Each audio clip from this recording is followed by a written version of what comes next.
Before we start the proceedings, it gives me a great pleasure to invite Professor Susan Dodds, Dean of the Faculty of Arts and Social Sciences, who is going to welcome you and open this symposium.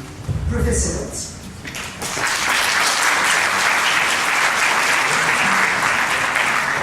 Thank you. Good evening and welcome. I am Susan Dodds. I'm Dean of Arts and Social Sciences here at UNSW, and it's my great pleasure to welcome you tonight. I'd like to begin by acknowledging the venerable people of the Eora Nation, the traditional owners and custodians of the land on which we meet. I pay my respect to their elders both past and present, and extend that respect to any Aboriginal and Torres Strait Islander people who may be here tonight.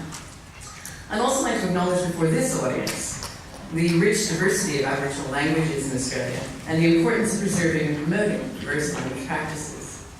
It's my pleasure to be here tonight to open the 8th Annual Symposium on Legal Interpreting at UNSW. I'm very pleased that our faculty has been able to support this symposium that colleagues from the School of Humanities and Languages and the Faculty of Law have organized the symposium. The organizers for tonight include Professor Sandra Hale, Associate Professor Vivian Stern, Sean Cheng, Coordinator Vicky Wong, and Harriet San-Rock, who's a Senior Lecturer in the Faculty of Law. And I'd like to acknowledge the contribution of the Faculty of Law, especially in making this space available for us tonight. This year's symposium is dedicated to the recently launched National Standards for Working with Interpreters and Courts and National Standards for Working with Interpreters in Courts and Tribunals, developed through the Judicial Council on Cultural Diversity. This document is unique, I believe, and innovative in placing the responsibility for ensuring the quality of interpreting on the courts and the tribunals. It seems to me that that shift in onus for interpreting quality will be almost certain to lead to more just and effective court processes. I'm pleased to acknowledge the eminent panel you have before you, who generously agreed to participate in the symposium. The panel includes several members of the specialist committee that prepared the national standards. Justice Melissa Perry of the Federal Court of Australia, who is the chair of the specialist committee, Justice Francois Kunch of the Supreme Court of New South Wales, Mark Painting, CEO of NAATI, Rocco Loyocono, National President of AUSIT, and Professor Sandra Hale, our very own UNSW professor. It's a pleasure to be able to open this conference and to welcome the diversity of stakeholders who come here tonight, including interpreting and legal professionals, criminal magistrates and tribunal members, court registrars, Department of Justice representatives, interpreter educators, and translation and interpreting master's students, NAATI and AUSIT. Please use this symposium an opportunity to share your rich knowledge and experience and to hatch new ideas like these national standards. I trust that you'll find plenty of food for thought and for collaboration. And thank you.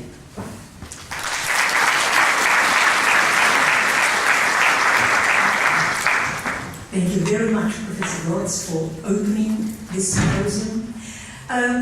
We have quite an extensive and intense program ahead of us. And I will only say a few words to remind us what brings us together tonight and what the theme of the 8th Symposium is. Many of you saw and read the recommended national standards for working with interpreters and courts and tribunals. And by the way, if you haven't got the printout, there is a link to a obviously free document accessible in the open domain on the internet.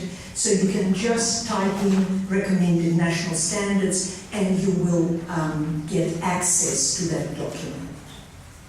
Now, those of you who are practicing interpreters don't need to be persuaded that interpreting in the legal and courtroom and tribunal settings is probably one of the most challenging interpreting tasks, including in legal and community settings. Our master's students, and I'm pleased to see that there are so many of you here, you also know that. It is not enough to complete your qualifications and hopefully gain the NAATI credentials that allow you to work in these settings and in courts and tribunals. From the time you get into the courts, your performance, your professional performance, is open to scrutiny and public discussion. You have to justify your choices, and you are constantly reminded that the slightest error might mislead the cause of justice and have an impact on people's lives. And so this is about the interpreter's responsibilities. The topic of today's symposium, the responsibility of the interpretation users, and specifically of courts and tribunals, is relatively new and hasn't been so much discussed by the industry. And yet, this is what is so important. The document that we are discussing today is pioneering and unique in its very nature. It is unique and pioneering primarily because, as opposed to all the previous reports and recommendations, not only it does not focus on what is currently wrong with the system, but it takes us into a better future. And it sets recommendations that are going to educate future lawyers and interpreting practitioners. It is pioneering also because it's an extremely detailed and well-informed document that contains recommendations for every profession and every occupation in that setting, in these settings. And it provides a sort of a detailed roadmap as to how to involve interpreters and ensure interpreted communication, quality, and efficiency. Now, I'd like to thank those who participated in the organization of this symposium. And we already mentioned our colleagues, Mayor Rock, thanks to whom we are here tonight, who led us into this beautiful theatre. Thank you, Sean Cheng, our colleague, whom many of the students know. Thank you very much, Vicky. Where are you, Vicky?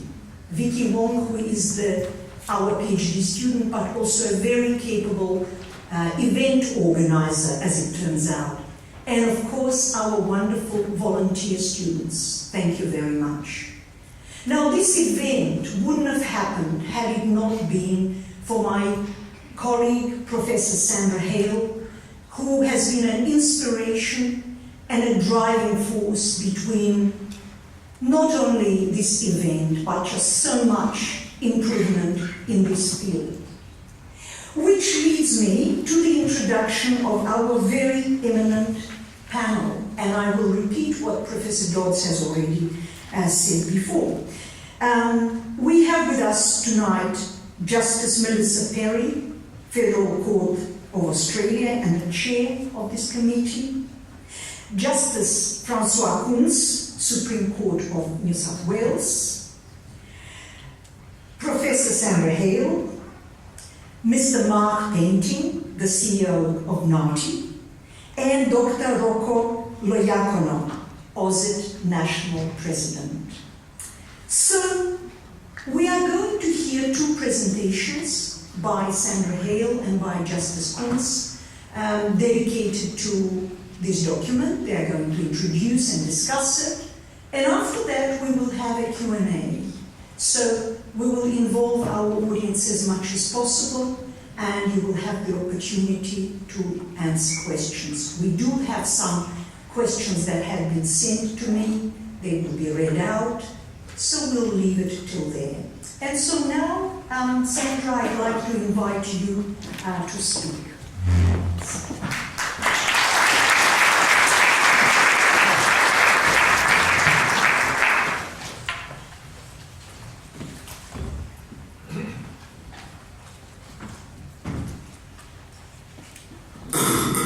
Thank you, Susan, for the introduction, and thank you, Ludmila, for your introduction. And thank you, everybody who's participated, and for all of you for coming here.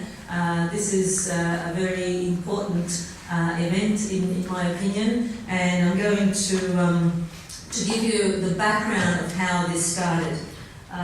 But to start with, I'd like to read a quote which some of you may have read, which I've included in the 2011 report, which I'll make reference to. And this is a quote from an interpreter who replied to the survey that was part of that report, so I'll read it.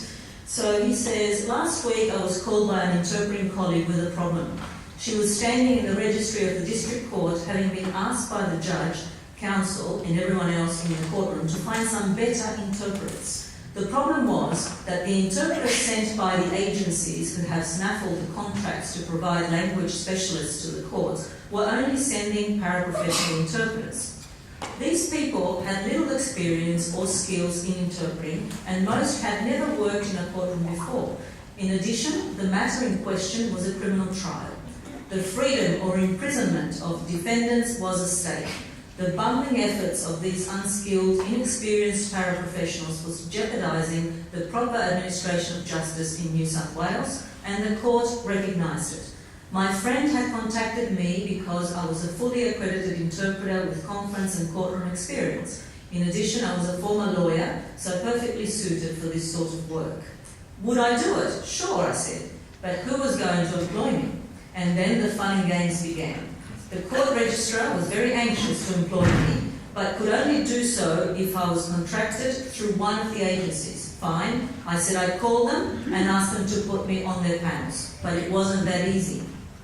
Ironically, at both agencies, I had trouble communicating with the staff. It would be kind to say their English skills were average. But more importantly, when I asked what rates they were paying for a full day's interpreting court, 7 hours, by a skilled professional interpreter in a serious criminal trial, they offered me $200. Yes, that's right, $200. I didn't know what to say.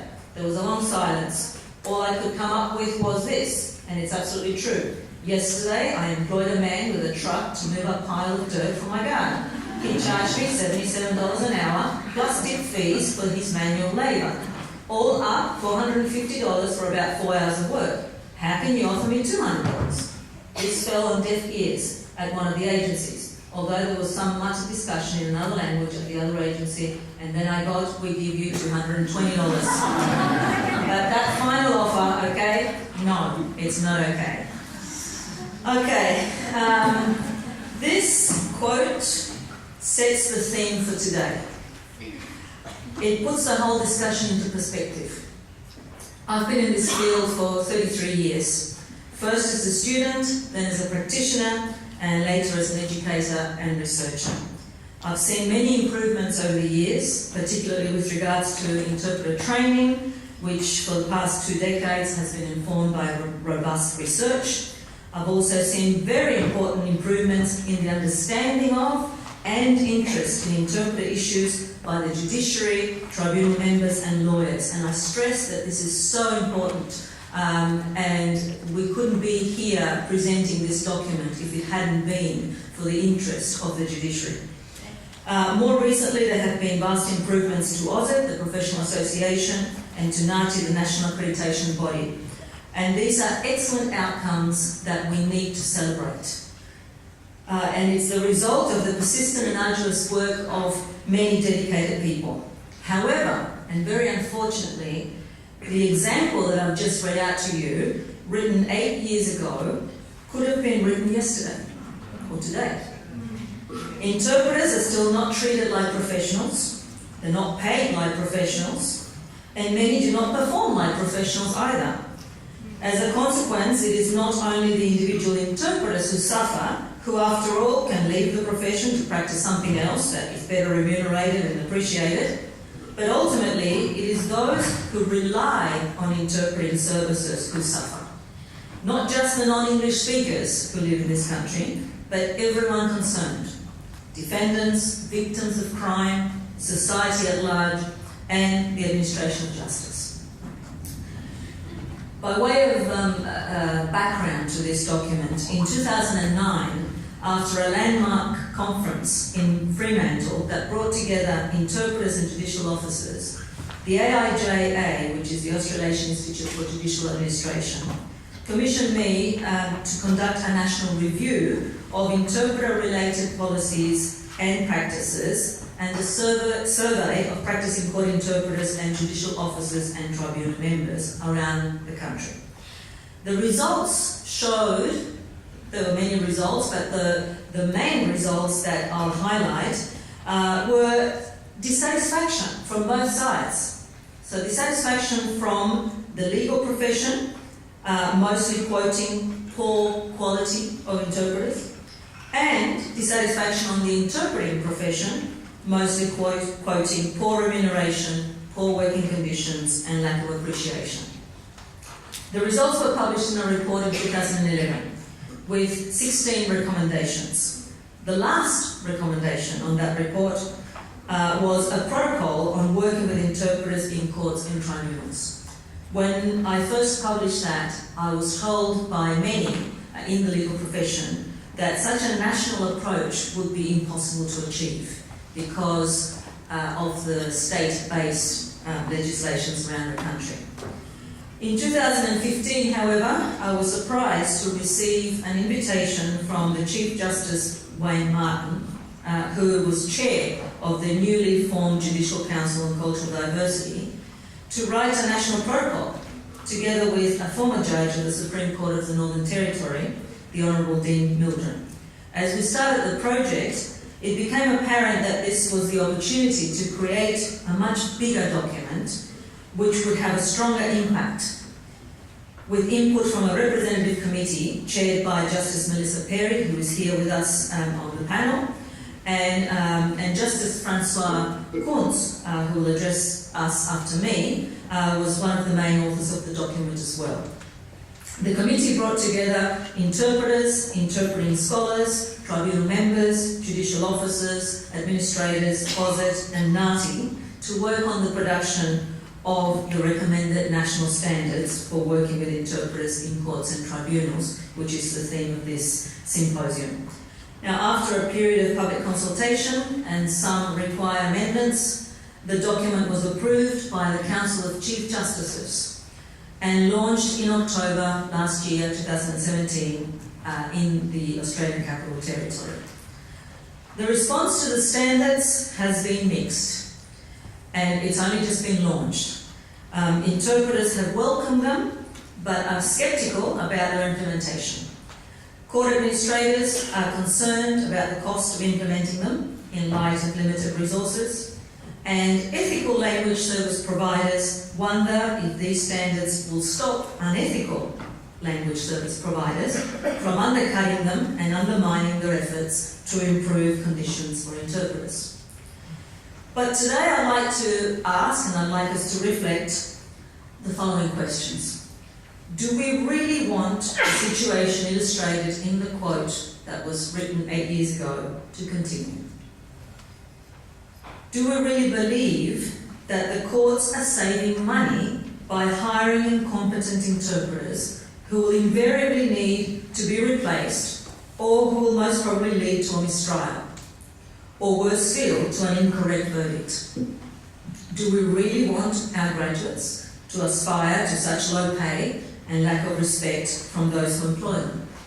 Do we really think that justice is being served by simply ticking a box that states interpreter was booked? I say that the time has come to act collectively, to stop pretending that quality comes cheap, to stop the best interpreters from leaving the profession. The time has come to work together to ensure that we have a sustainable legal interpreting profession that serves the interests of the community in order to achieve justice for all. I am confident and optimistic that the implementation of the new recommended national standards can make this happen. Thank you.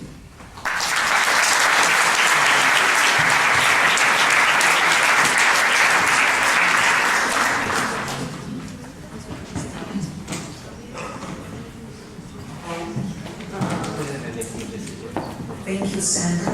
And it gives me a great pleasure now to invite Justice Francois Kuntz to address the symposium.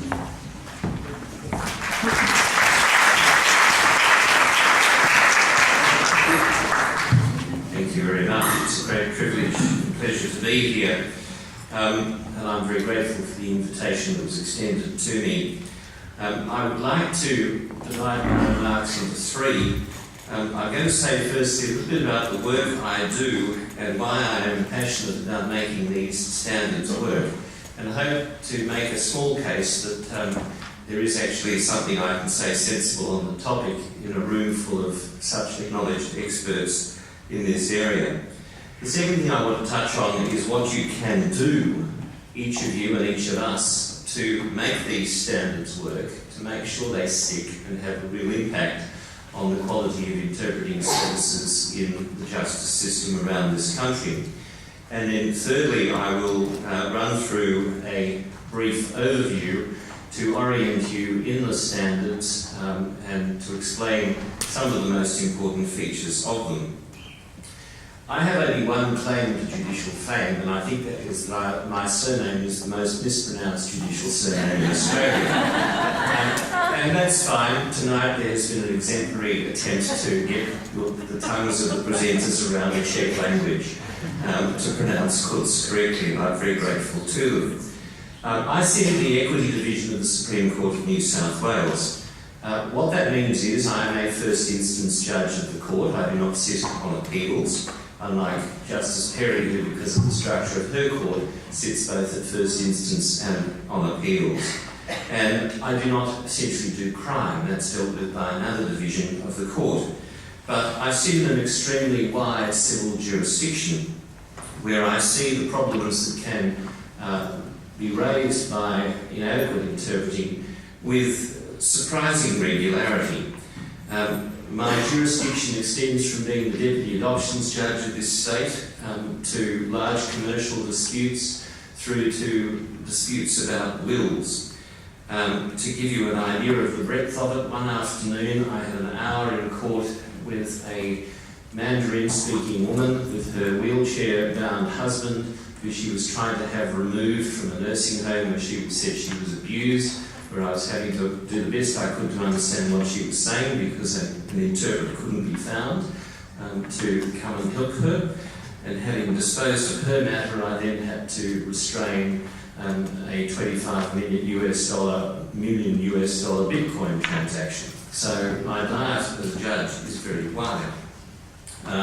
I have presided over trials in Macedonian, Serbian, Italian, Mandarin, Vietnamese, and I came very close to having to listen to Erisp tapes of a language called Squee. I thought I was pretty good on languages. Probably you all know what Squee is, but it's the language of the Romani people.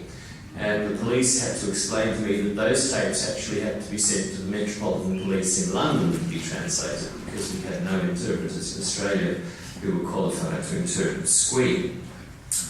I am a product of the post-war immigration. My mother was born into the Union of Soviet Socialist Republics, and my father was born into the Kingdom of Moravia that was then part of the Austro-Hungarian Empire. Like a good Middle European household, we never spoke English at home. And with that background, I'm a product of a linguistic potage, or perhaps better, a linguistic borscht. So I have some sympathy and great interest in the problems posed by culturally and linguistically diverse people in the justice system. Now, with that background, it was a wonderful opportunity and privilege to be able to serve on the specialist committee that produced the standards. And I'd just like to say a quick word about what you can do and what we can do to make these standards work, and most importantly, to stick and not simply end up on a shelf as yet another monument to the best intentions of people who are trying to make a difference at a particular moment in our history. The task for people like Melissa and me is actually quite straightforward. We actually have to get on getting these rules adopted into the court's rules, and I'll say a bit more about that in a moment.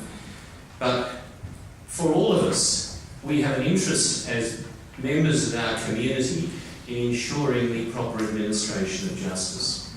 And the adoption and implementation of these standards will undoubtedly improve the administration of justice in our courts to everybody's advantage.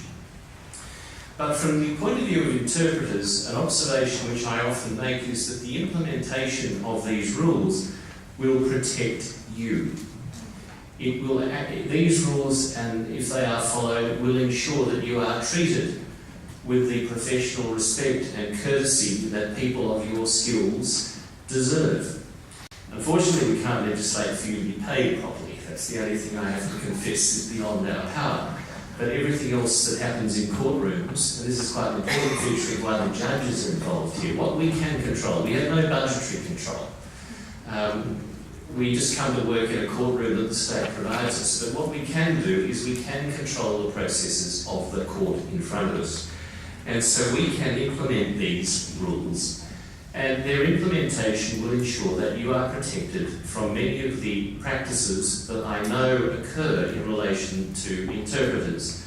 The inappropriate requests that you receive from solicitors and others to take the client outside, have a chat to him or her and see if you can persuade them to settle the case.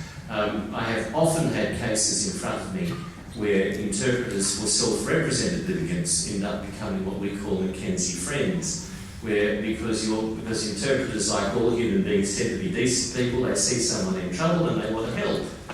And they end up having to go way beyond the appropriate role of interpreters. So the implementation of these rules will protect you from those sorts of pressures that I know are imposed upon you far too often in the exercise of your professional duties. What can you do? Well, as interpreters, you can start to use these standards immediately. You can say, I abide by them, and I expect those who instruct me to abide by them. If you are regularly retained by solicitors, then you are perfectly entitled to say, well, please note that there are these standards, and I practice in accordance with standards, and I expect you, the solicitor, to do so. Incorporate them in your agreements, so that people who retain you understand that this represents the professional standard which you profess to hold and meet in the exercise of your professional responsibilities. If you operate an agency, then adopt them. Ensure that your staff, or those people who you retain to provide interpreting services, meet the standards. A consequence of the adoption of these standards by the courts, and what will undoubtedly, slowly but undoubtedly, I am sure, be the adoption of the rules by the courts, will mean that agencies will have to incorporate an obligation to abide by them in their contracts with state agencies. So get ready now to ensure that your agency is able to comply with the standards. So let me say a little bit about them. The recommended standards are in 3 parts. It's a very substantial document. It's about 124 pages long. If you haven't got one of the physical copies that was outside, you can go to the Judicial Council of Cultural Diversity website, JCCD website, and that's one of several places I know you can download it. So the document is in 3 parts. There are the recommended standards. There are then the annotated standards. So what we've done is actually prepare what is quite a substantial and intellectually rigorous document which explains and expounds on each of the standards. And then we have provided resources. And those resources are primarily directed to the legal profession and the judiciary, but are of interest to anybody who is engaged in the task of providing linguistic services in the court system. Now, if you look first at the recommended standards, it has 3 parts, or it includes 3 things. The model rules, which are court rules. And this is perhaps the most important part of why these standards need to be adopted and why the job that people like Melissa and I have is to get the rules incorporated into the court rules. Because to be quite frank, unless and until they are they are incorporated into the court's rules, then there will be no legal obligation for the court to be conducted in accordance with them. And that is a task that we are engaged in now. And I can tell you, because he has told me, The Chief Justice of New South Wales is completely supportive of the adoption of these rules into the Uniform Civil Procedure Rules that govern the Supreme Court, the District Court, the Local Court and the Land Environment Court of this state. And we're presently simply working our way through the heads of jurisdiction to get a final sign-off. These rules, this document was approved by the Council of Australian Chief Justices, because the JCCD is a creature of the Council of Chief Justices. So every Chief Justice in this country has signed off on this. We just need to actually get the rules incorporated in the Uniform Civil Procedure Rules of each court. The model rules include the Interpreter's Code of Conduct, and I'll say some more about that in a moment. There is also then a practice note. A practice note is a document with which lawyers and judges are familiar. It's essentially an aid memoir that sits in the court rules that is not a rule itself, but explains how the rules will be administered and sets out the policy objectives that underlie why the rules are there, so that when a judge is called upon or a party is called upon to say something about how the rules work, they do so against the background of the practice note, which sets out the broader policy considerations that apply. Now, the annotated standards are in four parts. They are, firstly, there's a general part, but then there is a section devoted to each of the interest groups, as it were, who are involved. There is a section directed to judicial officers, with which we are expected to be familiar. There is a section directed to interpreters, and there is a section directed to legal practitioners. Then in the resources section, there is a legal appendix, which if you actually need to understand the legal background of why it is important that for the proper administration of justice, for procedural fairness, there be a linguistically level playing field in our courts. All the law has been gathered into that legal appendix, and I particularly pay tribute to the extraordinary effort of the former Justice Dean Mildren of the Supreme Court of the Northern Territory for the work he did on that. There is a useful table about the top languages spoken in Australia and how many people speak them. There is an overview of the interpreting and translating profession. There is, again, directed largely to the lawyers, a number of plain English strategies. There is a useful guide for determining the need for an interpreter. And this is where you can educate the lawyers you work with, because you can say to them, this document is actually going to make them better lawyers. And you can draw it to their attention because they will be able to provide better services to their culturally and linguistically diverse clients by taking advantage of what's in this document. There's also a section directed to people like me about what we can do to assist interpreters when you are in our courtrooms, and there's a section devoted to interpreting using AVL. So why do we have model rules and a practice note? Well, as I said, it's essentially to ensure that these standards actually have legal effect. Because we make them part of the rules that govern the court, it's like making them part of the rules of the road. But once they're there, everyone has to obey them. This process reflects the law's own lengthy process of coming to grips with what interpreters are.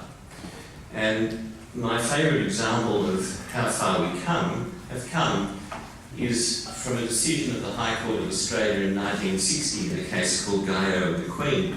Gaio was a man who was a Papua New Guinea native. He was charged with murder.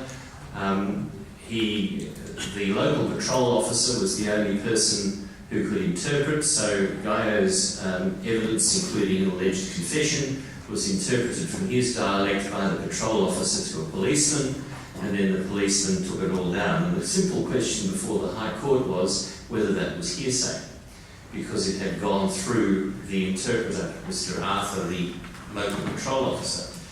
And Justice Menzies said this: let it be supposed that there were a machine that itself translated from one language to another, so that one party to a conversation both spoke and heard in his own language. In my opinion, Arthur, that's the patrol officer, like such a machine, was merely a translator. Justice Menzies famously observed that really an interpreter was nothing more or less than like using a telephone. We have come a long way in our appreciation as members of the legal profession of the importance of having good interpreting in our courtrooms. The case of Gaia is a classic example of the kind of cross-cultural disaster that we now do our very best to avoid.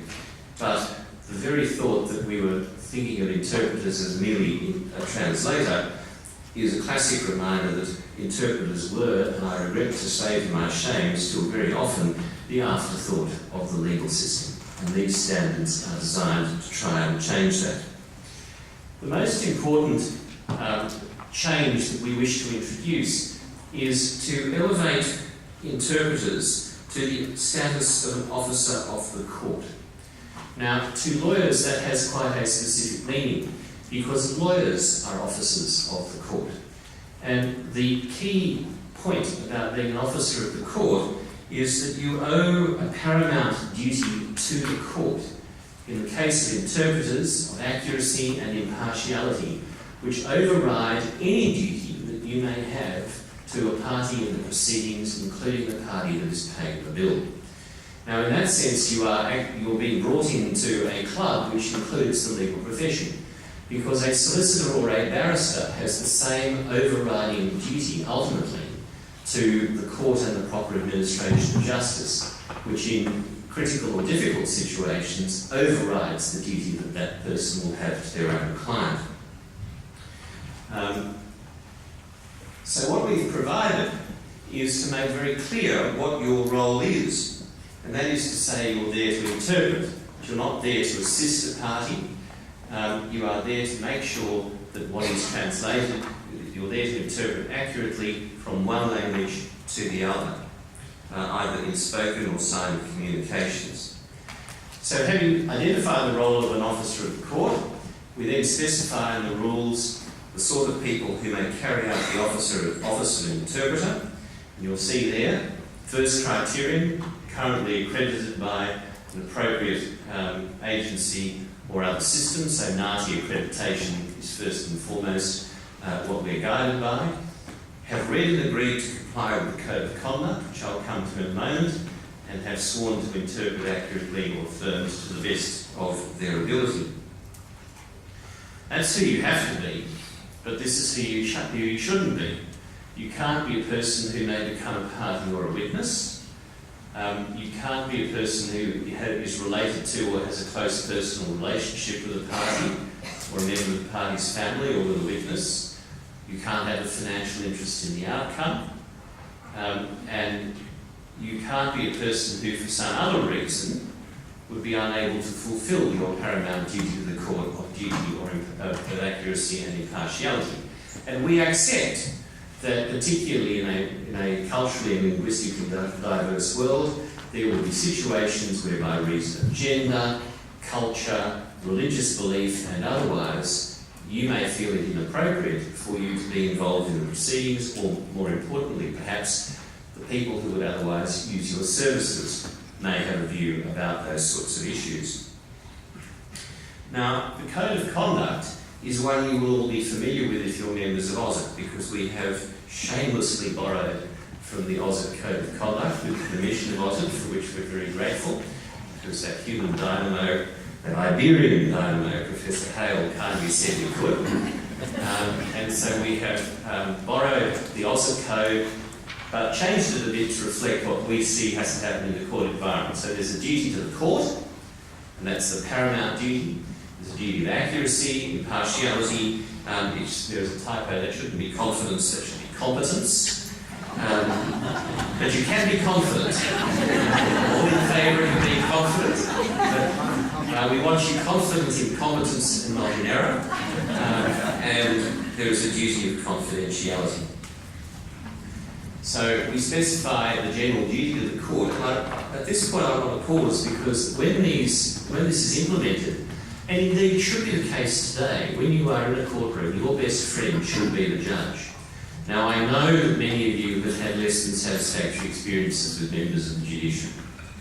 But we are changing, we are learning, and with the passage of time and the cultural changes in this country, curious ethnic mongrels like myself have found their way onto the bench, and we understand. But when these rules are actually activated, the person who you can look to is the judge, because the judge is there to protect you as an officer of the court.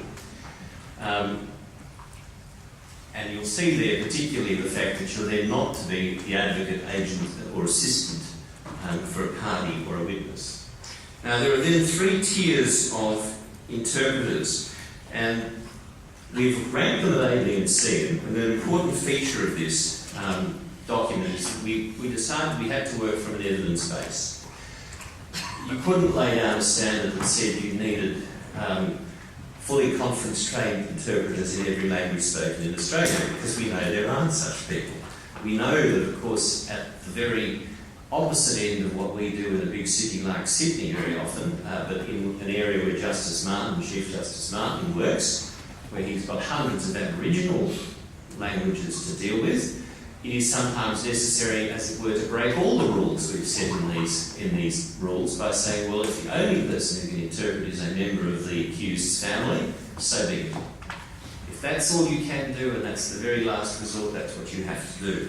So the 3 tiers are reflective of how many languages, or how many interpreters there are to a particular standard. So tier A languages are those where there are more than 100 interpreters accredited at NAATI level 3 or above. These standards will be revised to reflect the new NAATI arrangements. Tier B languages are where there are at least 1 professionally accredited interpreter at an interpreter 3 level or higher, and more than 5 interpreters accredited at a paraprofessional level interpreter 2 or above. And then tier C languages are where there are more than 10 interpreters accredited at NAATI paraprofessional level. But at that point we actually start to get into caveats about Aboriginal and Torres Strait Islander languages, and for example in some cases we might recommend that there be team interpreting, because you may have someone who is not a properly qualified interpreter but is the only person available to work with a qualified interpreter to ensure that the best possible job is done. We've then included in these rules at the end what I call the shopping list, which is really a way of educating the legal profession about the various considerations that can arise in relation to interpreting. So a judge is entitled to think about these sorts of issues, and lawyers should too, obviously, particular attributes that you would need for an interpreter in a particular case. How many do you need? Do you need to use relay interpreting? How do we establish the expertise of the interpreter? Where do we get them from? I know an important point that I know concerns many interpreters. What sort of information should you be given? I have to pause there and say that is for lawyers quite a potentially confronting question, because lawyers are worried about what information they give away about the nature of their case. But as I've said to many lawyers, well, we're not talking about putting away trade secrets, we're talking about giving you basic information to ensure that when you walk in to interpret a case, you know that it's either a running down case or a medical negligence case about a neurosurgical operation gone wrong, or it's a rape case, so that you are already in the zone linguistically with the sort of things that you're going to have to interpret. And whether and how the interpreting is to proceed. Will you need other resources? What sort of breaks will be required? And occasionally also questions of security, where there may be an interest for cultural or other reasons to ensure the anonymity of the interpreter. We also cover the prospect of disqualification, removal or withdrawal, and at least we think about, and certainly expect the lawyers to think about, the question of payment of interpreters. So I hope I've just been able to give you a feel for what is in these standards and in these rules.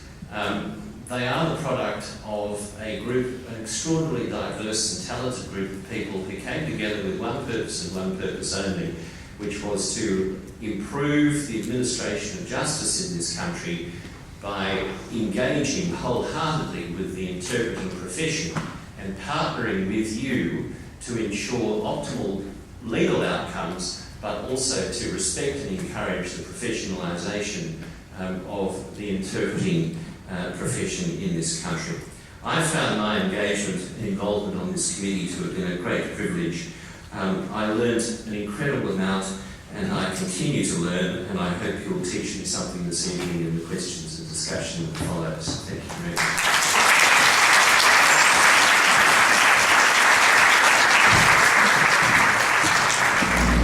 Thank you, Justice Coons, for a very enlightening introduction to the national standards.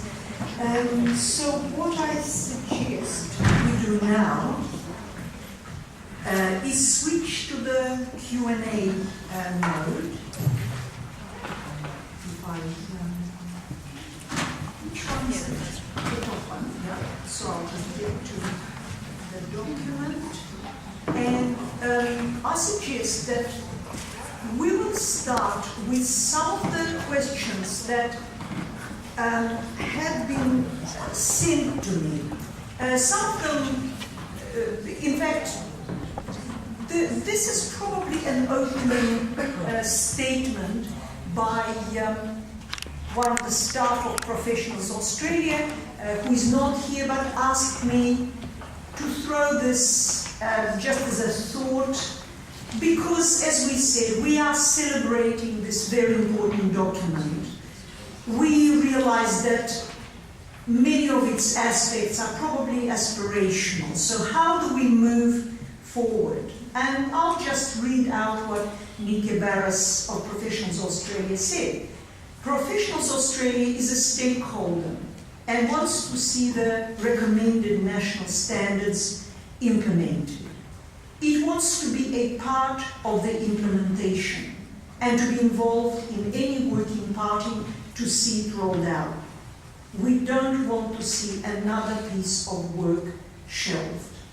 And I think it's quite a good introduction to what will be our Q&A session. And at this point, I'd like to invite David Dek, the Indonesian and Malay translator and member of the NAATI Technical Resources Advisory Committee, to ask his first question. David. Yeah. Oh, we need the microphones. Yeah. So the microphones are here. So if the students, oh, you've got one. So perhaps our students could keep an eye, and if you want to ask a question, please raise your hand, and the students will be coming to you. Okay, David. As an instructor, I'm about to break one of the cardinal rules of instruction, which is not to read out something that the audience are already fully capable of reading up and on. Okay, reports in the media seem to indicate that judicial systems throughout Australia are under severe budgetary pressures because governments of all stripes seem to be unwilling to allocate sufficient funds to operate the judicial system in a way that produces just and timely outcomes for all concerned. In such a budgetary environment, to what extent would you say that the JCCD protocols, while noble in their intent, are ultimately doomed to founder on the rocks of poor funding? That's, I suppose you could say, the pessimist view of it, or perhaps more optimistically. Alternatively, to what extent would you see these protocols as a useful stick to beat governments over the head with, hopefully so as to bring about outcomes that are at least somewhat better than at present? Thank you, David. Would anyone like... yeah, okay, Justice Gary. I'm happy to start. Well, the first point I'd make is that it is envisaged that the standards would be implemented incrementally and with flexibility, so that it's not an all or nothing approach. The standards are recommended and not prescriptive, and they recognise that the needs and the resources of courts and tribunals will differ, and that their implementation may well have to take into account the resource capacities. And I wanted to say something about some of the steps which are already being taken, which implement standards, in addition to what Justice Kuntz has said already. The first is a cultural diversity justice network, which was recently established by the Judicial Council on Cultural Diversity, with secretariat services which are provided by the Migration Council. That's a body that is comprised of cultural diversity champions, which are judges appointed by the heads of jurisdiction of each court and tribunal in every state and territory and at the federal level. So it covers all of the levels at state and federal level, including high volume administrative tribunals. And it's got a website which is just in the process of being finalised and should be online. Well, I wouldn't like to say the next couple of days, but I think it really is very, very close. So the primary focus of the network, which had its inaugural meeting a week or so ago, is on recommendations for adapting court and tribunal policies and practices to enhance their cultural responsiveness so as to ensure that all Australians are treated equally before the law and have access to justice. Now, the reason why I mention this network in particular is that it provides a means by which change can be driven from within the court by tribunals, by judges and tribunal members who wear this hat, including such initiatives as implementation of the recommended national standards, to do so with accountability and transparency, and also to do so with the benefit of shared experience and the support of the national network. The second point I make is about an educational program for judges and the profession, which is already in progress in line with the recommended national standards.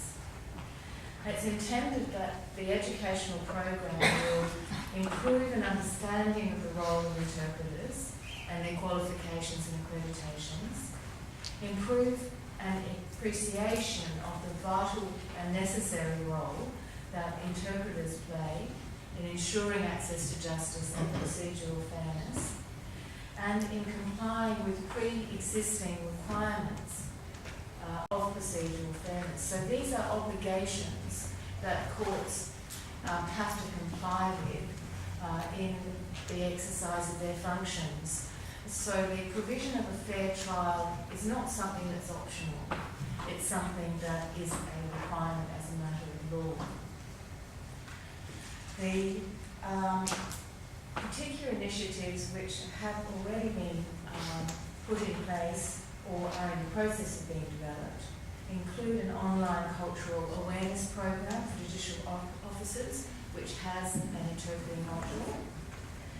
Videos, the script of which has been settled and which will be filmed in the next week or so. In one of my courts. In one of your courts. Thank you very much, Monsieur.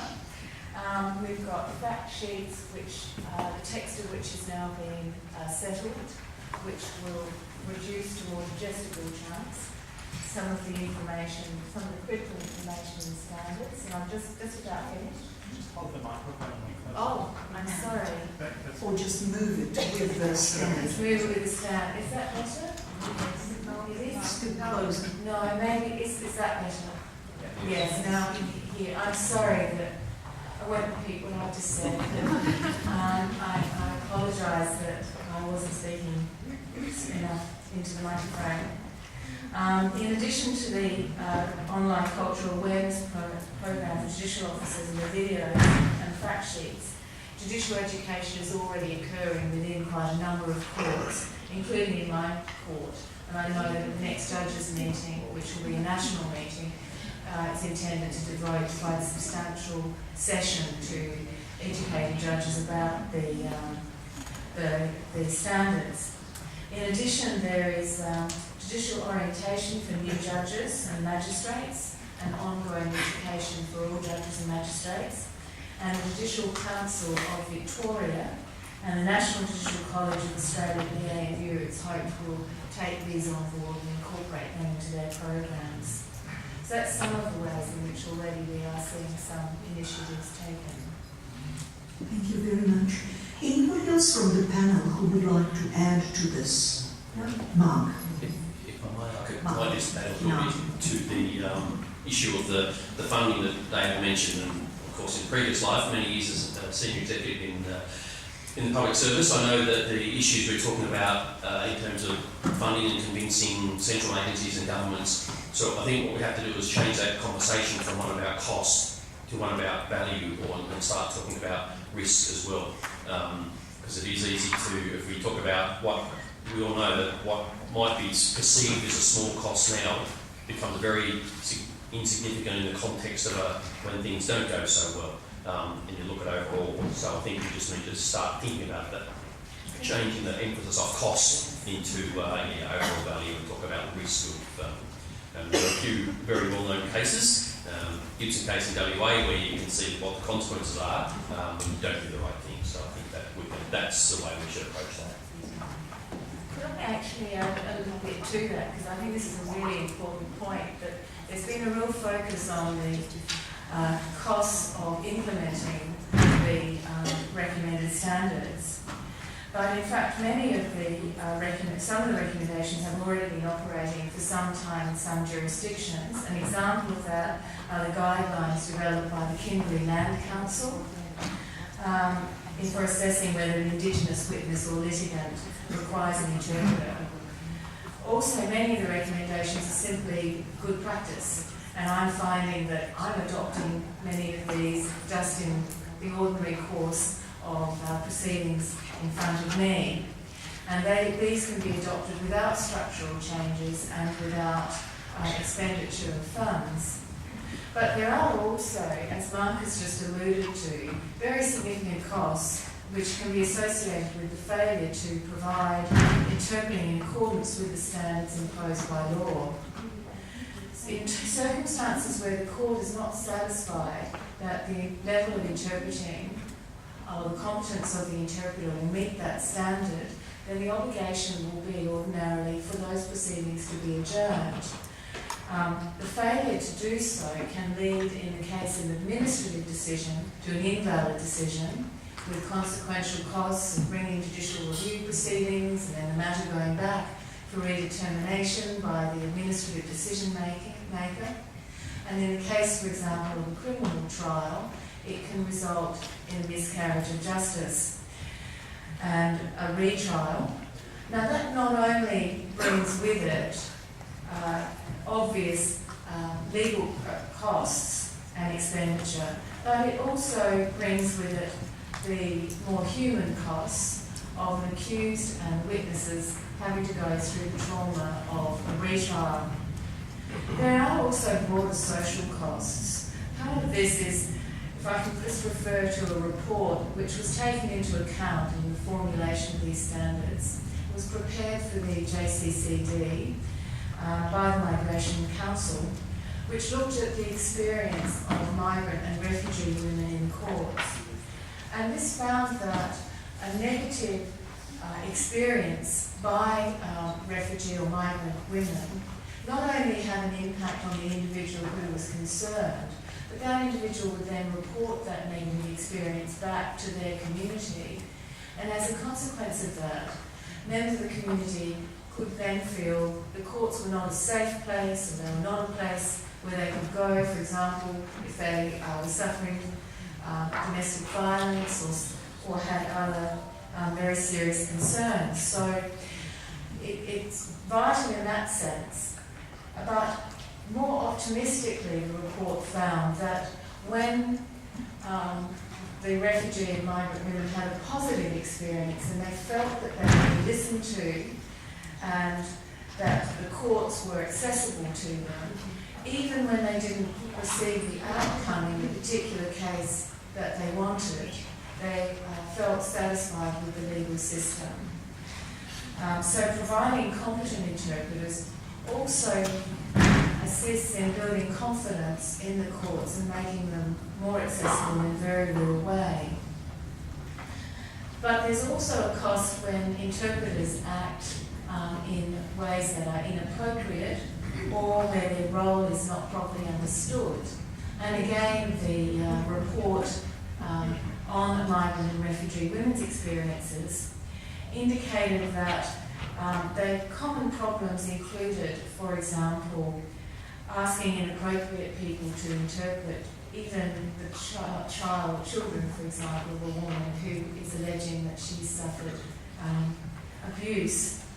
And reports were also given of interpreters who acted unethically, for example, saying that if you say this, you're going to bring shame on your community, or perhaps also saying that, perhaps trying to influence or pressure the complainants. So, and obviously that also has a very high cost in terms of achieving justice in the individual case. So I would say that there's an economic case which involves not only taking into account the costs that might be associated with implementing at least some of these standards, but also there is an economic cost and a social cost, and a cost in terms of the quality of justice in not implementing them.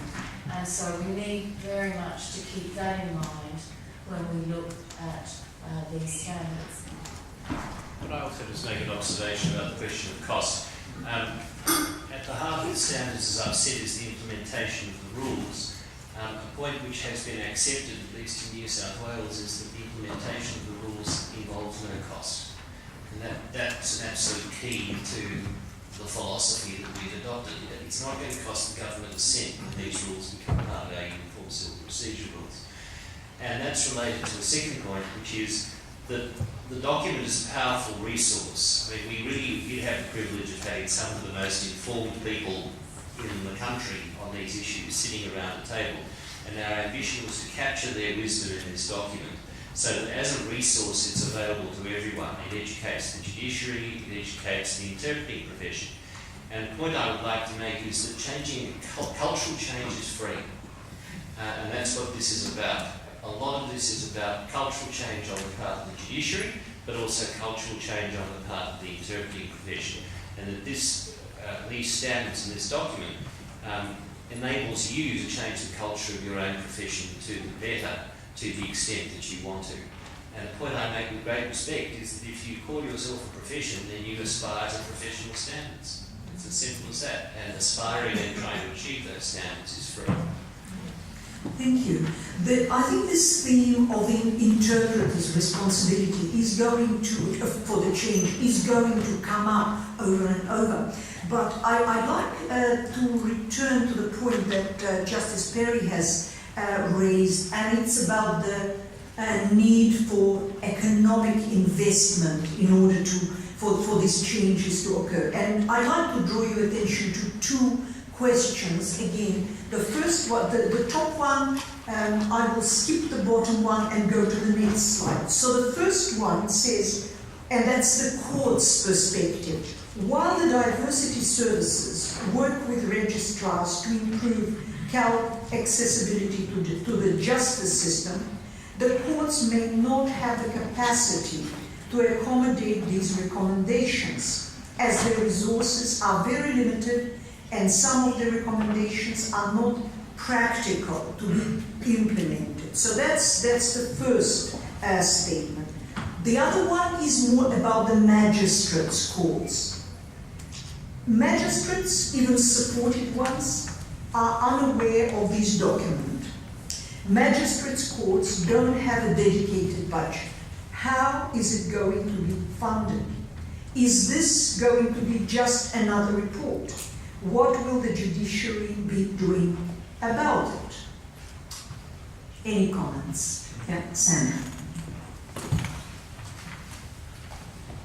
Just one comment that follows from what Justice Perry said, that a lot of the recommendations do not require extra funds, and it requires willingness to look at the standards seriously and to improve efficiencies in the courts. I'm sure all of you are aware of the inefficiencies with regards to interpreters, and especially language service providers, interpreters themselves. As part of one of my research projects, we went around the courts and sat and observed, even though I was an interpreter there as well, but just recently, and observed how the courts booked the interpreters.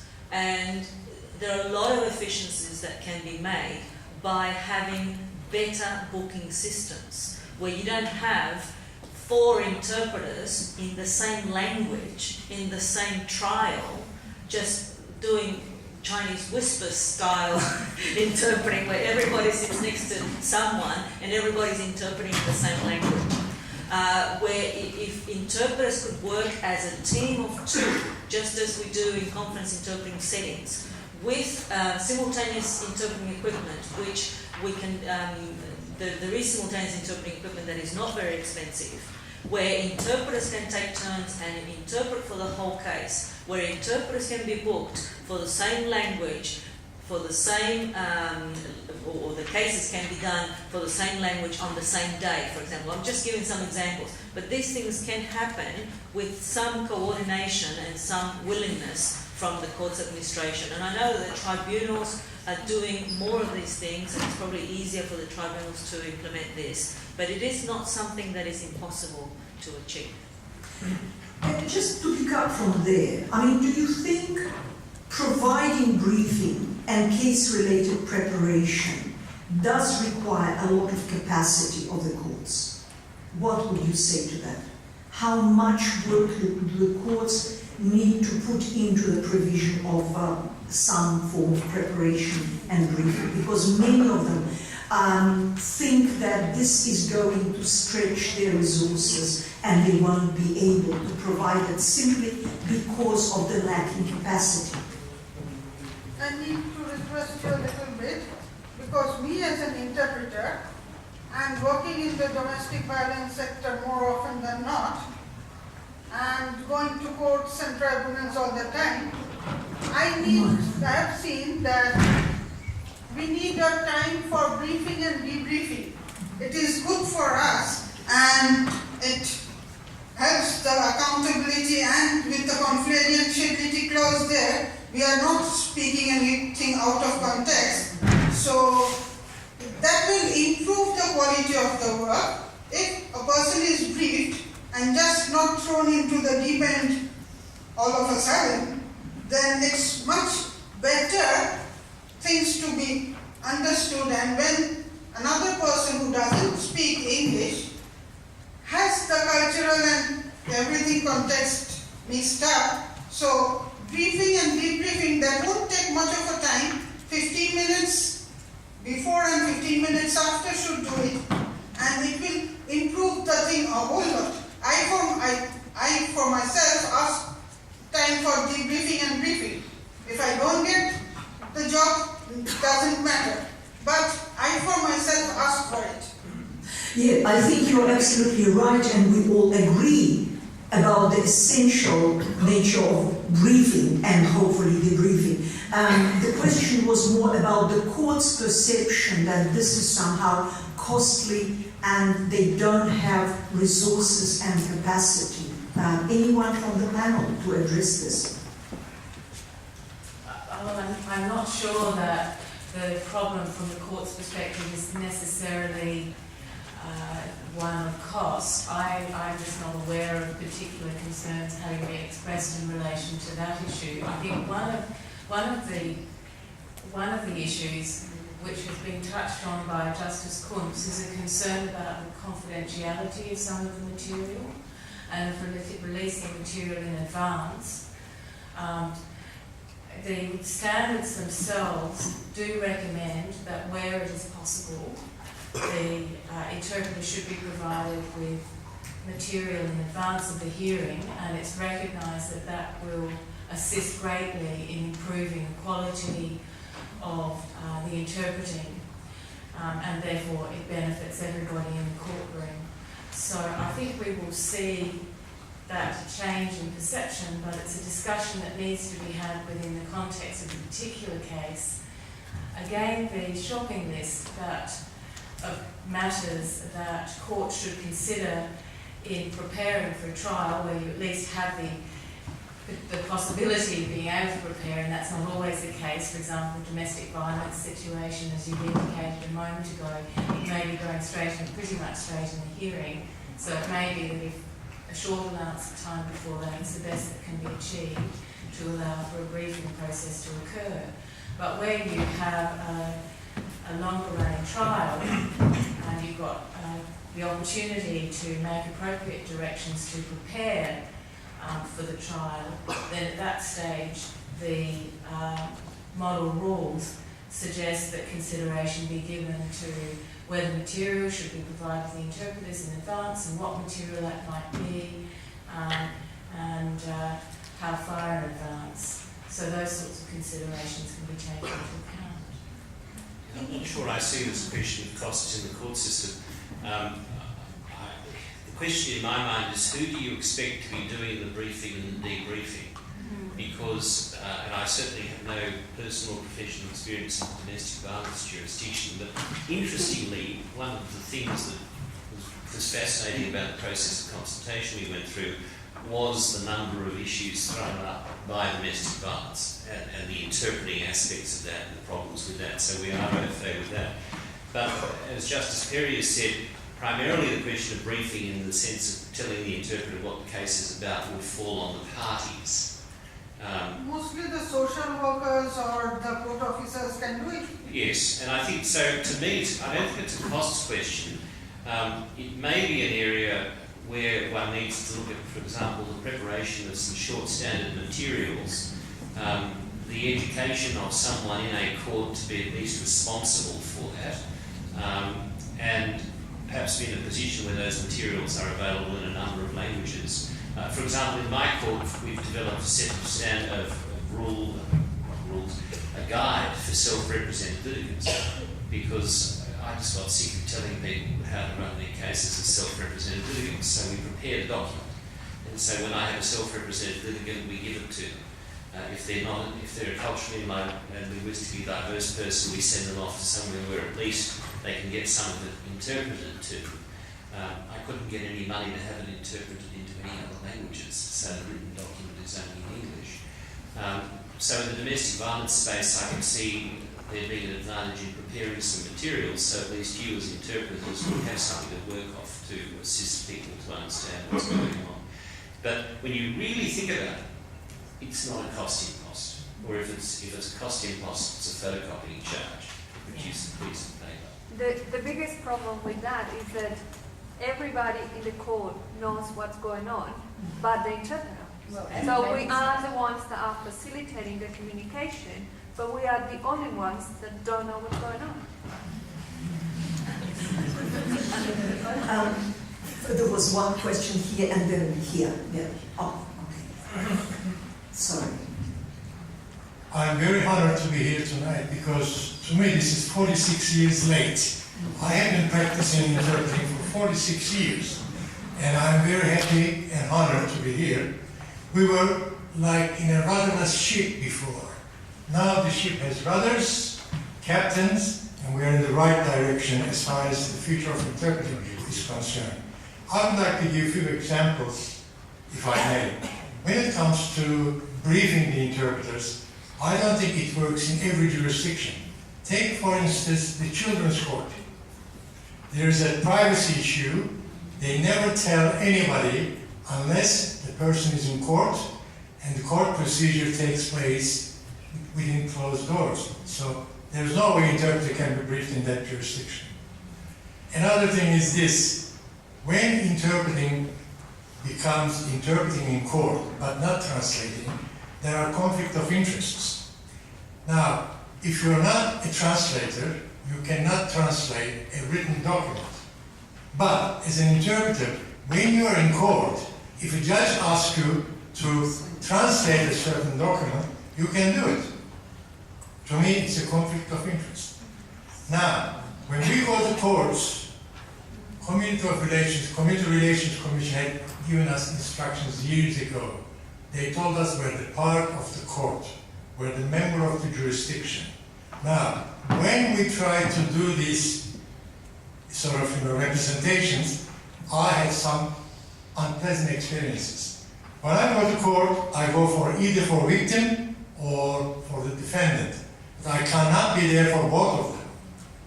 I am sometimes forced to interpret for both parties. Many times. We suffer the same problems. See, I mean, they are the sort of simple issues that has to be addressed. Now, when it comes to civil jurisdiction, like civil cases, third-party cases, compensation cases, getting paid for interpreters is not a problem, because the party who's calling the interpreter agrees with a certain amount of money they will give the interpreter. They can deduct the interpreter costs from the verdict monies. But on the other hand, if you are doing work for community through the Multicultural New South Wales or TIS, then you only get paid what they sort of give you. You cannot argue with them. So these are the things, when it comes to cost getting paid by the interpreter, they are sort of very unclear issues. Thank you very much. Can I respond to it, because we're going in different directions. Number one is, yes, everything that you're saying is in the document. So I will suggest that, I would highly recommend that you become very familiar with the document. Okay, so that when you want to ask for something that you know you need, then you can cite the document and say it's here, and so you won't have those unpleasant experiences where they'll say, no, you can't do that, or you can't ask for that. So that's number one.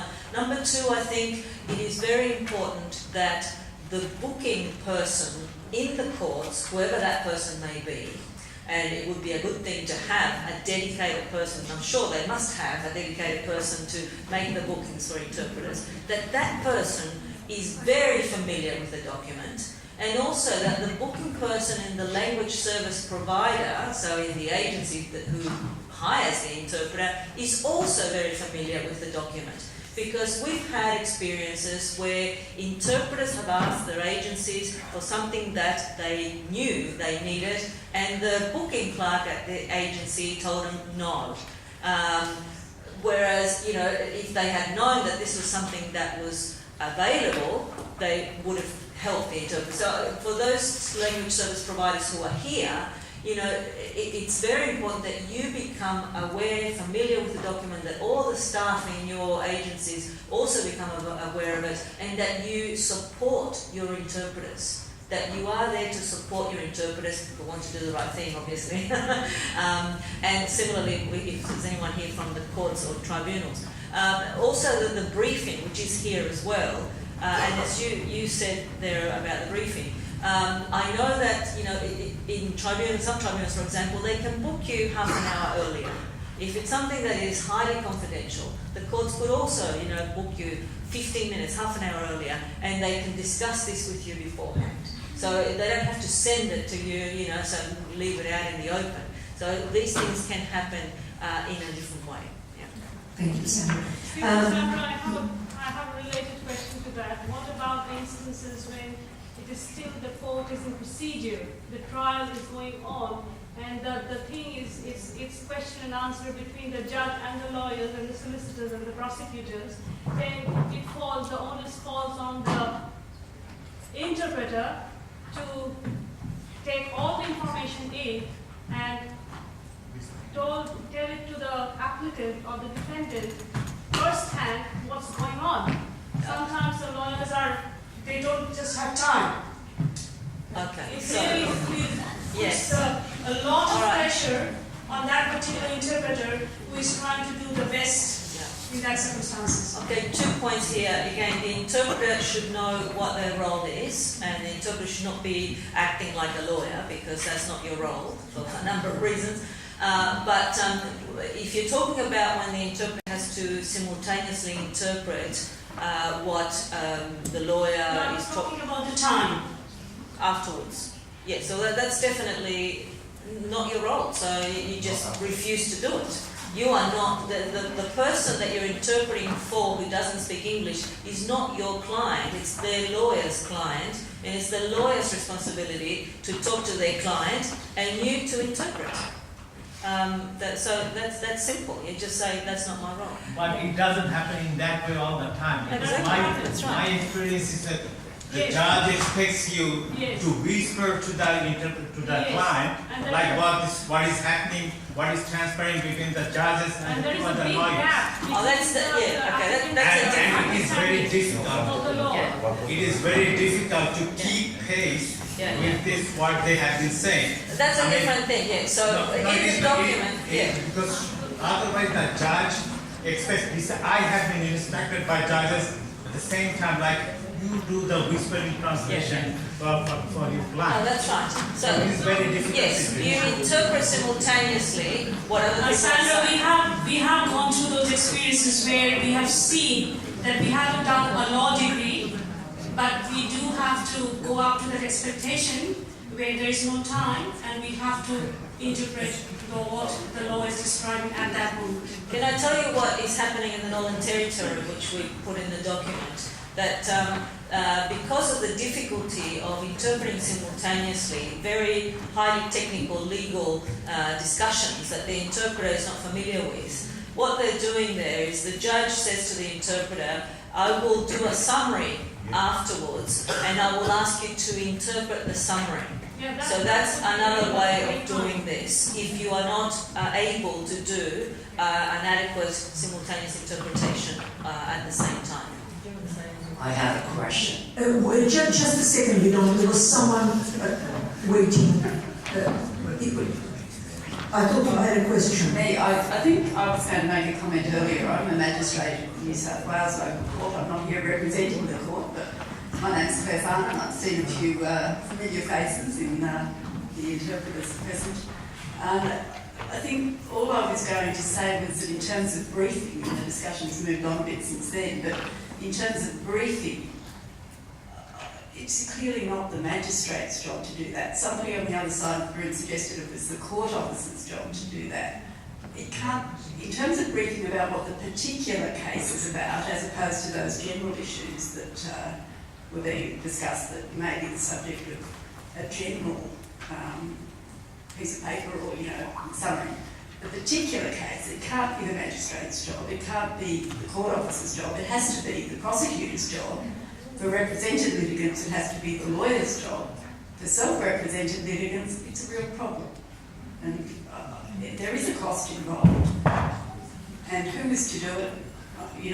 I agree absolutely that for most of these standards, and it's not true that magistrates are unaware of this document has been circulated to all magistrates in New South Wales. I don't know, some of us are here. Hopefully everyone's read it. But there are things in it that are just simply not possible to be done in local courts on a day-to-day basis, and I think that all interpreters would acknowledge that. Many of the cultural things are utterly able to be implemented instantly, and hopefully are already. But on a day-to-day basis, the way that local courts work, there are real problems. Any comments? One thing that Chief Justice Martin said in West Australia, the summary that Sandra was referring to, is that he was trying to implement a cultural change in the sense that yes, a case where you've got simultaneous interpreting is going to take more time. And yes, that does involve taking up court time. We all know the pressures on the justice system in terms of the backlog that we hear about from here all the time. But it is necessary for the court to allocate more time in a trial where you've got culturally and linguistically diverse individuals. It's just a fact of life. And that's something that he's definitely instructing in West Australia. He's convened a committee, a cross-court committee to enable that to be done in terms of implementing the rules at a more practical level. And that's something that lawyers obviously, he said that the legal professionals, my area, they're struggling to understand that.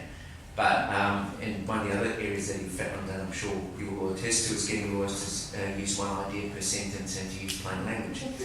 But cultural change won't happen overnight, but there is a determination there.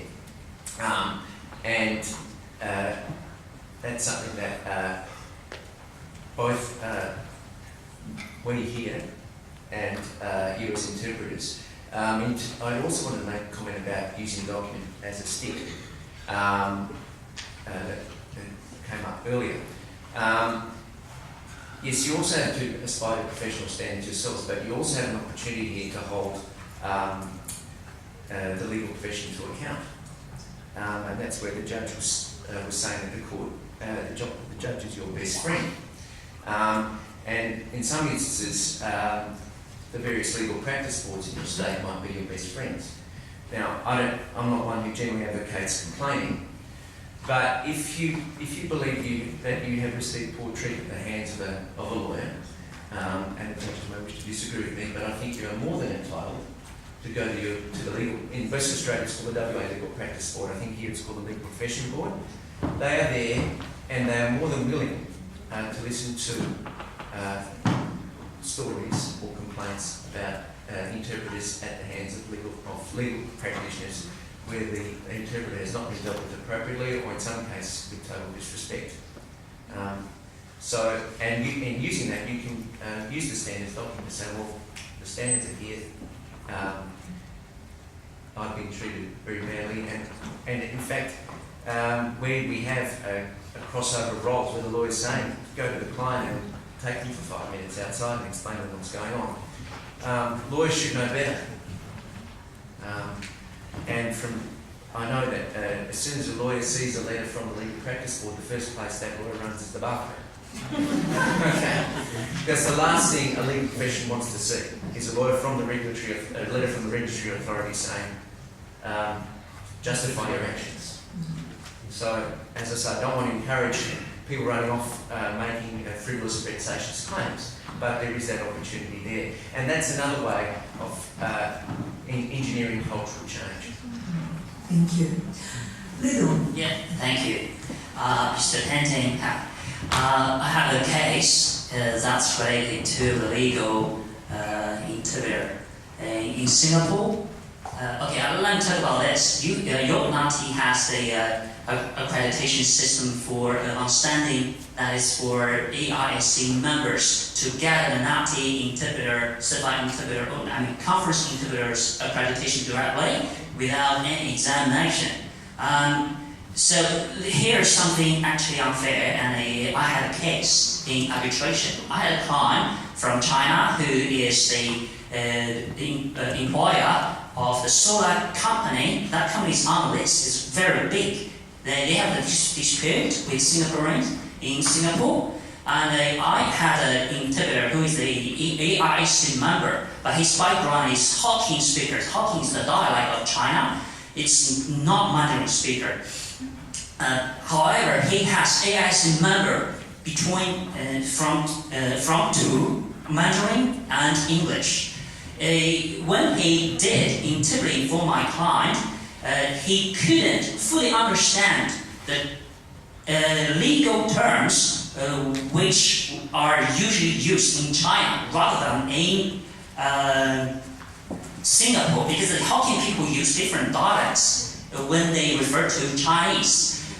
However, this kind of guy can get accreditation of conference interpreter directly without examination. And so there are many similar issues for them to get an accreditation like this. You know that, and some interpreters know that. EIC members only refer to their close friends to get a membership. They don't need any examination to prove they have competence to do the accuracy that is required by the legal interpreter, like in Australia. So could you please stop the automatic accreditation system or outstanding for those AICC members to get this conference interpreter accreditation? Please ask everybody to take the exam if they want to.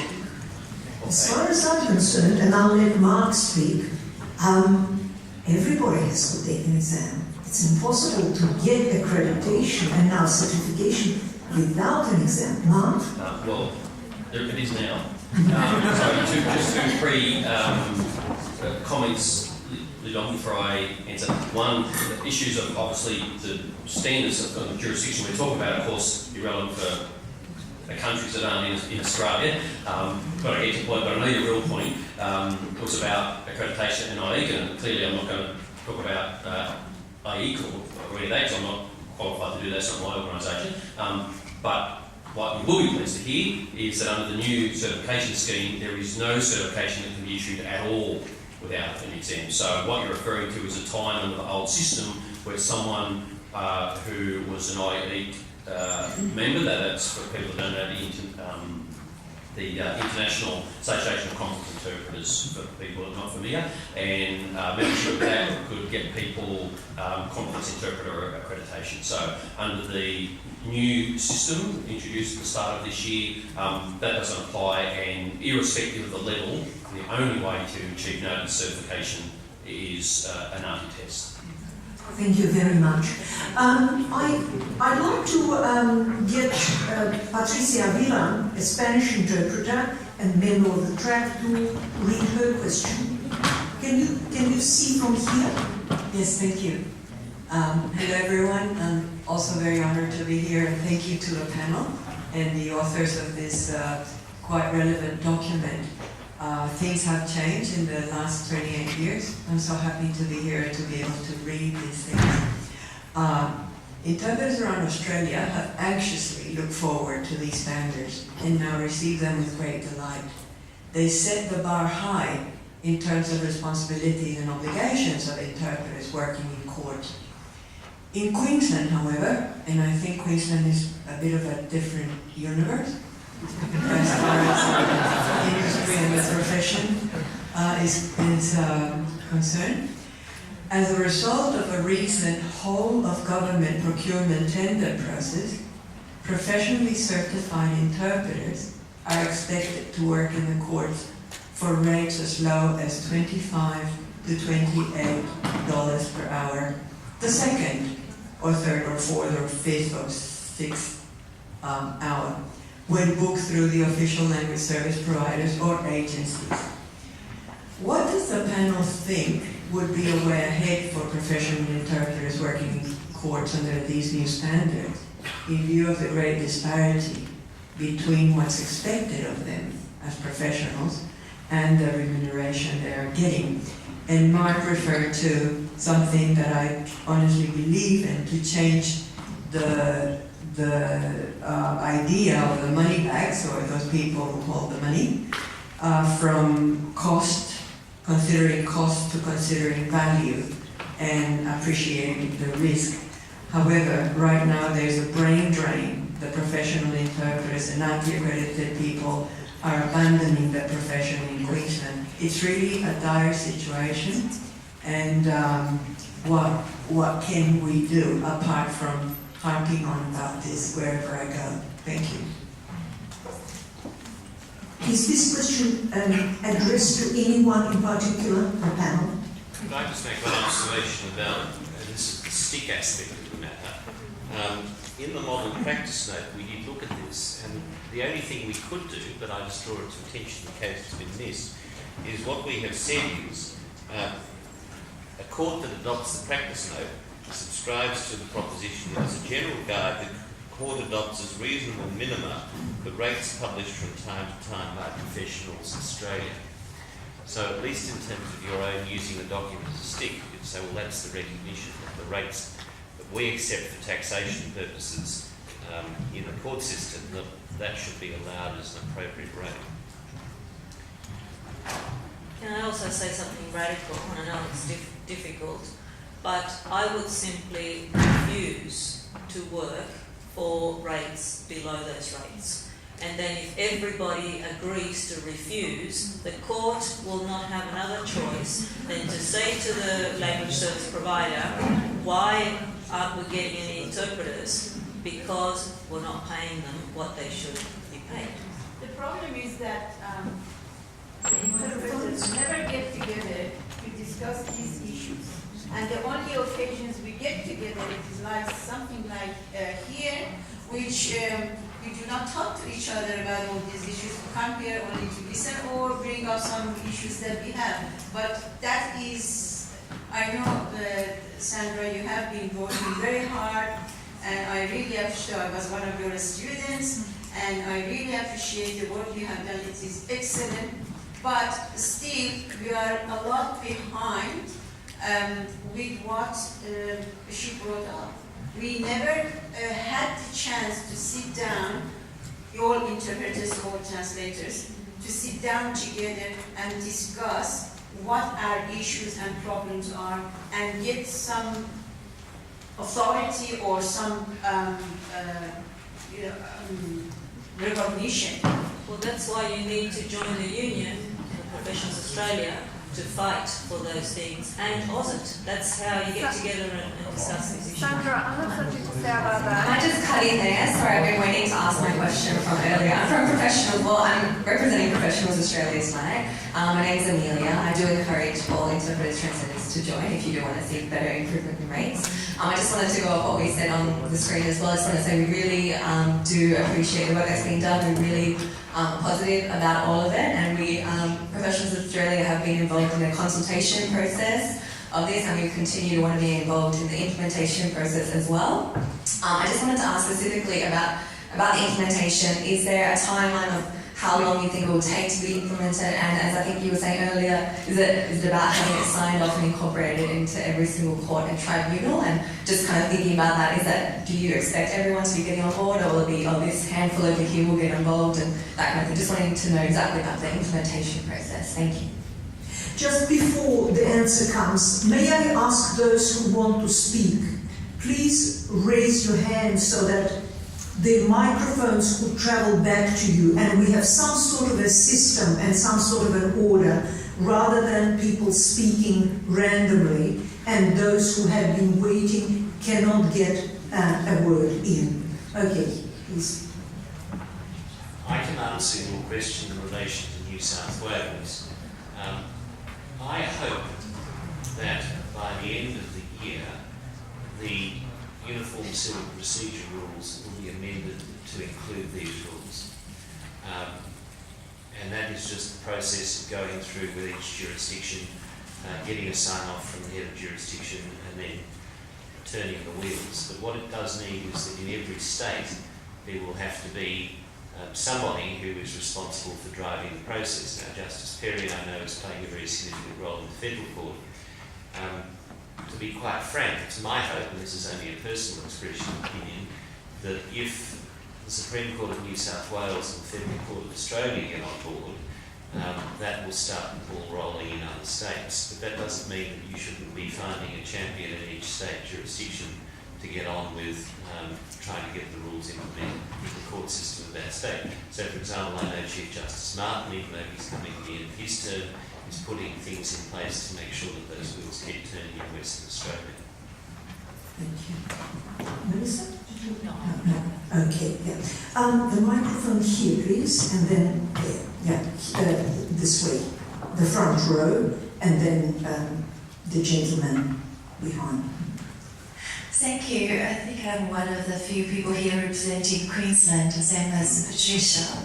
So I'm actually a very active court interpreter myself, and also do interpreter training. And also I do I have like an agency that provides, to have a group of interpreters. Also I'm here actually, I'm the chair of AUSIT Queensland branch. So I just want to, so basically from different perspective, how these standards has impacted Queensland. So 10 years ago, I was actually presenting at the annual Magistrates Conference, and the issue was probably even worse than the example Sandra gave at the beginning. But 10 years later, what's happening in Queensland at this moment, Patricia and I just had a meeting with our Chief Magistrate yesterday. So basically the whole magistrates, they are implementing the standards. They actually have one of the highlighting the annual conference this year. They have a session just for these standards. So that's very, very, very inspiring for us, because they are implementing this. Sorry. And for Queensland, I think we're Queensland branch, AUSIT Queensland branch, we're organising workshops for interpreters to understand the standards. And back to what's happening in the court, as an interpreter myself, what I found, civil matters and criminal matters are very different. Criminal matters are booked through, I think, magistrates, so it's through agencies. So that's why I think Patricia mentioned the still paying like under $30 per hour. I'm actually working for the civil matters, as an agency, like, so basically the lawyers of the parties engage us. What is different from 2 years ago is like two parties, they engage different interpreters. And just from last year, everything changed. So obviously the court has ordered for both parties to engage interpreters at the same time, so they had to share cost. So we are actually real now court officer, not in the past working for one party. So work as court officer, so we're interpreting for both parties and impartial. And now, just because of when we were engaged, we kind of presented to the law firm saying we need to require 2 senior interpreters, like 2 experienced court interpreters. They said yes, they're very happy, and they're willing to pay $100 per hour for interpreters. So, like, there are ways to implement this in a better way. So I'm very happy how the standards has already progressed. I know there are lots of other work to do. I just want to say a big thank you. And I think it's basically all the parties need to work together, interpreters and the judicial officers and even the lawyers, barristers. Everyone need to work together to actually implement this. Thank you. Thank you. The gentleman behind you. My name is Dean Go, Vietnamese interpreter. I worked as an interpreter for about 48 years, well before the birth of NAATI, and now I'm also an educator. Before I would like to bring the panel back to the future by talking about this book, but because Patricia mentioned about the pay rate, I have an experience that by 2016, now Victoria, they changed over to interpreters. And the Vietnamese interpreter, about 20 of them, they stopped providing the service for about 6 months, and finally the court accepted the overwork. So if you stick, they need you, you don't need them. Now looking to this book here, I had one concern when I read the book. That was about the definition. The definition of the qualified interpreter. As a qualified interpreter, you have to you must have the qualification, you must be have accreditation, and you have membership, and also experience. The problem that having all 4 of them, I don't know about the other language, but the Vietnamese language in Sydney, but you don't have any. Quite a lot of them got accreditation from NAATI, but they don't have tertiary. And not many of them are members of AUSIT, because most of them see that AUSIT didn't help. And you look at the number of AUSIT membership, how many of them? There may be about 500 to 1,000. And how many interpreters? 30,000 people. So 1,000 out of 20,000. And if the panel continue with the definition of qualified interpreters, I don't think that there are many people left. Any comments from the panel? And then, Well, I'm not sure. I'm not sure those numbers are right in terms of. Also not doing anything. I mean, the immediate past president has been fighting this battle for most of her professional life, and I don't think without that we would be where we were today. And I don't think without, I don't want to cast doubts on anything, but I don't think that the ratio of qualified interpreters as in the document versus members of AUSIT, I'm not sure that ratio is right, and Mark might be able to shed some light into numbers there as well, I think. So I couldn't tell you exactly how many practicing current interpreters there are, but I'm sure it's not 20,000. But I think a little bit more. Yeah. I'll just say something, a general comment. We all have to put the effort into making this work, including interpreters acting like professionals.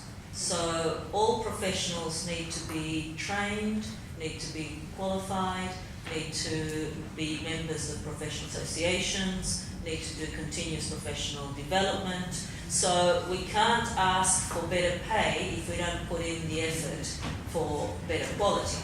So it's a two-way situation. Now, we do understand that there are certain languages where interpreters are not available who have all those qualifications. And that's why, as Justice Hun said, we have tiers there. But that's the aspiration.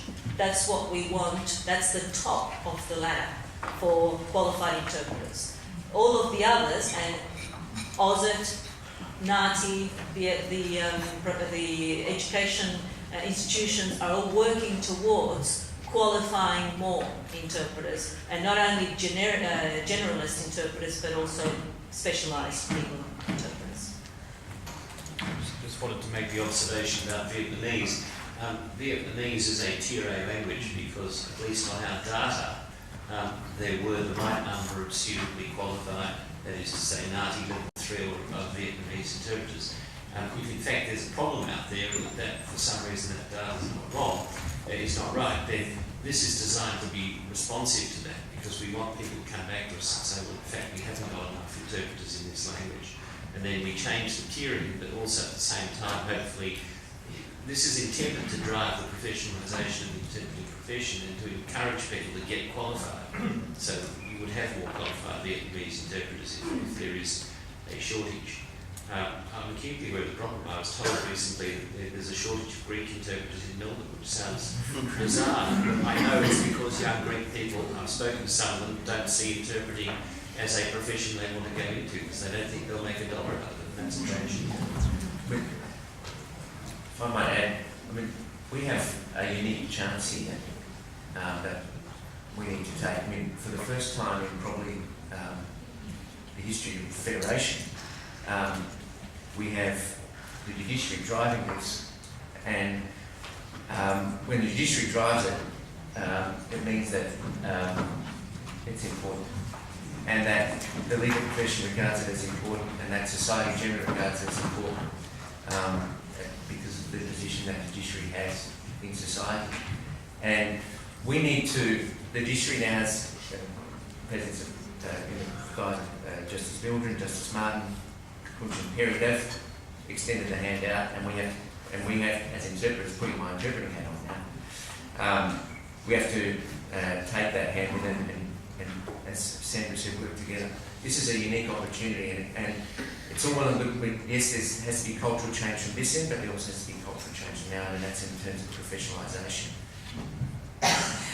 Just to pick up on Rocco's point, not only that we are all in it together, but also the individual input of organisations. Mark, could you tell us a little bit about how you see NAATI supporting these recommendations and seeing them implemented? And after that, I think we'll have to go to the conclusions. Thanks, Lorna. I think the most significant about this document, I think Rocco's just touched on it, that for many years, and I've seen lots of reports, most people know I'm relatively new to the sector in the scheme of things, a bit of an outsider in that sense, but so many reports I've read, great reports by really great people that were sort of suggesting a whole lot of things. The difference with this, instead of a bunch of interpreters saying a whole lot of things, it's produced by the judiciary itself, therefore much more ownership about that. So, our role obviously being part of this group, now as you can imagine, in the company along here, the value I was going to create for interpreting when you have people like Sandra on the committee or in judiciary when you have people like Justice Kunch and Perry, who's going to be pretty limited that way. But what NAATI can do is continue to promote the document itself, promote the awareness more broadly, and continue to advocate for it. So, Justice Kunz earlier on mentioned that there will be an update of this, obviously not too soon yet, but as part of our new certification scheme there will be an updated version, and we'll pick up that as well. We will, of course, introducing a legal interpreting specialisation into the future as well. So those are all the sort of little things we think eventually will continue to raise the reputation of the profession itself. Pick up the point earlier about the remuneration and so forth. this in itself won't magically fix that overnight. The deterioration has been over 20 years and it's not going to turn around that quickly. I've often asked about our new certification scheme. Change that immediately. Well, can I promise that there'll be better pay with that? No, I can't guarantee it. But I don't see anything in the last 20 years that's worked, so I don't think we've got anything to lose by embracing both of those. So that was to Patricia's point earlier that in terms of the question of remuneration, it's not going to fix it that quick, but we've got nothing to lose. And I think a document like this that is widespread and coming from the judiciary itself and our changes to the system, and I think collectively the other great thing about this is that collaborative effort across organisations like AUSIT and NAATI and Professionals Australia to help with. I think that's the only way the profession will move forward with that greater collaboration. So we'll be there to do our bit. If there's anything that other key stakeholders think we can do to help promote awareness and advocate, we'll be happy to help with that too. Thank you. Sandra, do you want to come and wrap up? And my apologies to those whose questions I couldn't take because clearly we've run out of time. So we thought we'd come up with some recommended ways of implementing this, and a lot of it has been already said, but something to take home with us and to think about how each of us individually can help towards achieving this. So we've got the interpreter side, so AUSIT, ASIA, PA, interpreters themselves. So AUSIT and ASIA to offer detailed training for its members, interpreters to learn the document and cite it when needed, PA to work towards better remuneration, especially in states where there are monopolies, as we've heard before. In addition to this, interpreters' responsibility to do everything possible to improve their own quality, their own performance, their own competence, because that's part of our code of ethics. NAATI, as we've heard before, to implement legal interpreting specialisations, which is the next step to the certification system. Language service providers to study the document, to ensure their interpreters on their panel are familiar with it and apply its principles, to pay for training so that they can increase and improve the competence, to enforce it, to add it to the tender documents when they're going for new contracts, to use it to advocate for their interpreters on their panels. Courts and tribunal administrations, and we understand that different courts, different jurisdictions will have different impediments and different obstacles, and not everybody will be able to apply it in the same way, as we've heard from one of the magistrates. But we suggest that a member of staff is allocated to coordinate interpreter issues, to improve efficiencies, as we said before, to train staff on the contents of the standards, to prioritise the recommendations and have an implementation plan. To start with those standards that don't require any further funding, it's just a cultural shift. Then go to the next ones that require limited funding, and then go to the major funding standards. Judicial officers, tribunal members to organise detailed training about the document, to ensure everyone in the court and tribunal abides by the standards, including the administrative staff, to start by implementing the standards that require little effort and have no budget implications. To lawyers, again, to organise training on the standards, become familiar with them, and support its implementation. And obviously to everybody, all the organisations, to continue to promote and raise the awareness and implementation of the standards. And I hope that today we will all leave feeling enthused about this, feeling positive, motivated, and to have hope for a better future for everybody involved in anything to do with interpretive issues. Thank you for coming. Thank you very much.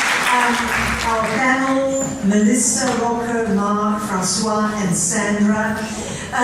In my introduction, I forgot to mention I wanted to thank the Faculty of Arts and Social Sciences for funding this symposium and talking in relation addition to that, we know that when you had some food before, there was no hot water for tea and coffee. A complaint has been made, and as a result, apparently there are some bottles of water and juice upstairs. So please, before you leave, could you go upstairs and